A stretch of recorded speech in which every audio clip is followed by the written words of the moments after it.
Hi folks, Puffin here with the Pillar Revolution in the effort to get AOC or any real American to take over as president in 2024. We can do it from bed, which is why I call it Pillar Revolution, the effort to end all war and tyranny. And I've been talking about the end of war for years now, thinking that the Syrian war was going to be the last war that humanity had. Well, Ukraine could have been the last war, but now the war on Gaza could be the last war and should be the last war.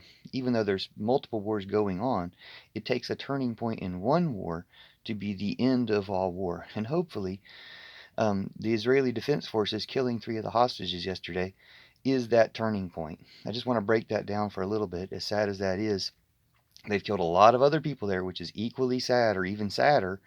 And the truth is, they could have negotiated for the exchange of the hostages as they had been doing if they hadn't gone back to Bibi's war tactic, Netanyahu's war tactic in his government. That government needs to be overthrown. They need to be arrested for their war crimes. And this is how you stop war altogether. Then you overthrow the Putin government, arrest him for his war crimes, arrest Trump for his complicity, and even Biden if he's that much a part of it.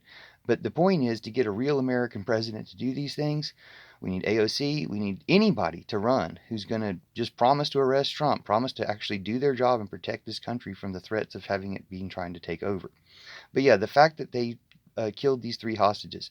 First, it shows that they're shooting just unarmed people who don't actually pose a threat to them. And how many other people have they shot like that? Just these 3 happen to be hostages. That should dispel any delusions people have that they're being discriminate or making some type of precision operation or anything like that. They killed 3 hostages. The hostages were already protesting this approach when they know that negotiations and peace are the best way to get their hostages out. And what does peace mean? What do the negotiations mean?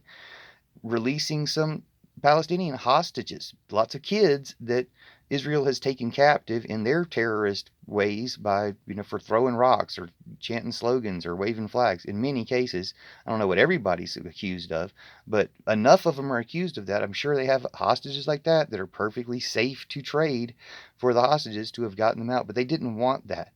They wanted a war solution, which war is no solution.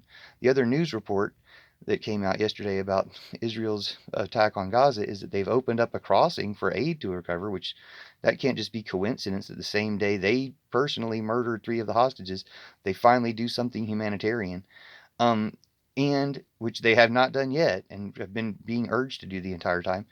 And the other news was that they, well, I forgot the other news right now. But anyway, it'll come back to me maybe. Point being, oh yeah, that 30,000 bombs have been dropped, and only half of them were smart bombs. But even the smart bombs have been killing many civilians, so they're not that smart. Like, all bombing is stupid. The entire process is stupid. And Israel has taken all these hostages from Palestine. It only makes sense to trade for the hostages they took back. I'm not justifying the attack to take the hostages, but when Israel's been taking hostages from Gaza and has now taken 2.3 million people, not just Gazans hostage, but I guess Israelis and other people from other countries all over the world too, taking all those people hostage in Gaza and then just keeps bombing them and keeps murdering people and then is now shooting hostages. This should be the end of war. This should be the wake-up call that people have, that war doesn't work. War is obsolete. People who want to do war are the stupidest people we have and are in no ways suited to have power over us. So we need to overthrow these tyrants and have some socialist leaders, which, if you pay attention, the socialist leaders are always, and have always been, the opposite of this network of Putin puppets. We need to put Putin's puppy in the pound. We need to arrest all Trump Putineers, seize all their property. Rudy Giuliani can't pay the $145 million they ordered to pay to the election workers that he's got his Trump Putineers to harass. He can't afford that. He can't afford his rent or cell phone bill.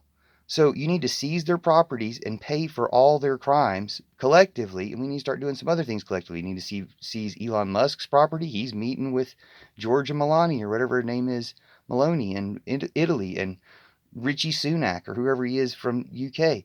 The Trump Putineer puppets from other countries. They've been in this together all the time. You seize Tesla, you seize PayPal, you seize Twitter or X or whatever. You run it under the post office. You run the other ones under some other things. But you get some socialism, some good old-fashioned socialism in here. Arrest Mark Zuckerberg and seize Facebook and run it for the people transparently instead of for Putin, which is the way they've been running it, obviously. And let's stop these tyrants, these Trumputineers taking over the world. It's not that hard. We just have to advocate it from our beds on our phones and not suffer shadow bans and stuff that keep this message from getting out there. It's not that hard. But yeah, unfortunately, the Israeli Defense Forces murdered 3 of the hostages they were supposed to claiming to save, which just shows it doesn't work and should unravel the whole thing. Putin's playing both sides of most of these organizations to create these situations just to foster war, just to keep division up so we don't overthrow the fossil fuel industry, which was what we're all on the verge of collectively doing. And it's evil and it's wrong. Church of Judas replaces all patriarchy Christianity. If they push this Trump thing too far, we're going to need a new country here in America. But we can redo things and do it better the second time than we did it the first time if we have to, or we can fix what we've got.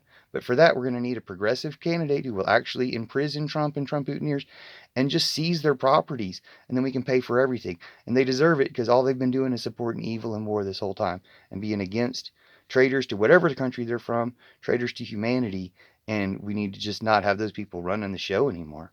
So thanks. Arrest Netanyahu for war crimes. Let's stop this evil and stop war altogether. Welcome to the Pillar Revolution.